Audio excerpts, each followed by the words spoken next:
All right, my favorite people, you see the title, you see the thumbnail on these key things that have saved myself and countless investors that I've worked with millions of dollars when it comes to finding these deals that not anyone else is able to get to them before us. So the first point, we're going to go ahead and jump right into it, is pursuing deals with more hair on them, and not literally hair. And what I mean by this is I find oftentimes that people pursue the deals that are the less hanging fruit, or the low hanging fruit. There we go. And as soon as they run into an obstacle, that is where they give up. And I'll give you a prime example on a 156 unit apartment complex that I acquired. Is that the original obstacle was when researching to find out who the owners were with the property, there was a lot of obituaries and a lot of people who actually died. So it was a huge spider web to find out who the actual owners of that property were. But then finally, just through a lot of digging, ended up finding one of the decision makers. And then after taking that to closing, one saved close to $1 million on just that one deal. But then also on top of that is there was brokers that reached out to me that said, hey, I could not get in touch with the owner on that property. So that just gives you an example. Is just be willing to go above and beyond, because most people go for the low hanging fruit that let's say you've called someone on the first or second attempt and then they pick up, they pursue those, versus the people who are even more difficult to get in touch with. So that's the first point that I want to make. And then the second is, this is by far the most game changer, is the creative follow-up.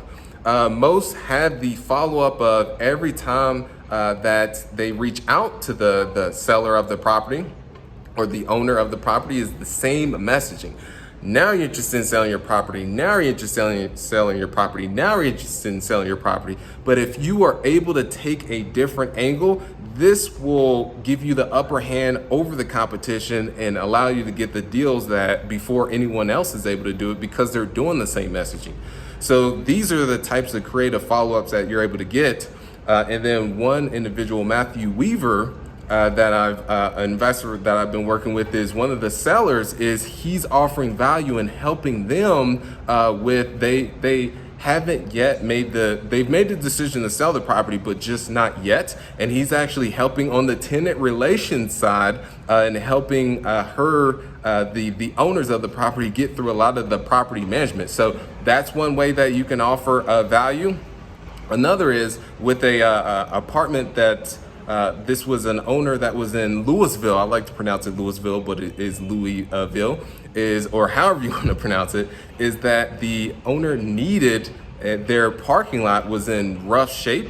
So from that is, I said I can offer vendors that'll come in, especially at an affordable price, because we just had ours done across the street. I can send them over to you that are, one, provide a quote, and then also do the restriping and the re-seal coat.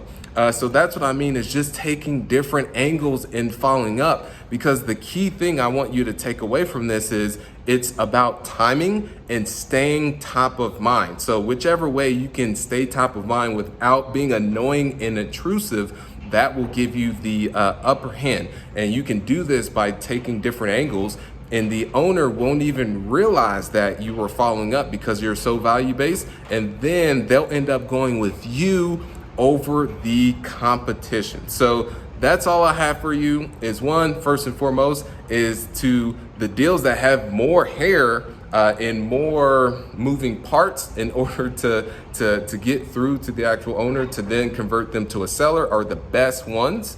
And then secondly is by doing the creative follow-up. That'll definitely give you the upper hand over the competition that is using the same messaging. So would love to hear from you all. What is one way you follow up with owners, whether you do direct mail, do you do text, or go ahead and just comment below with that, and then also like and subscribe to content. Until then, I appreciate you so much. Keep being awesome. Thank you.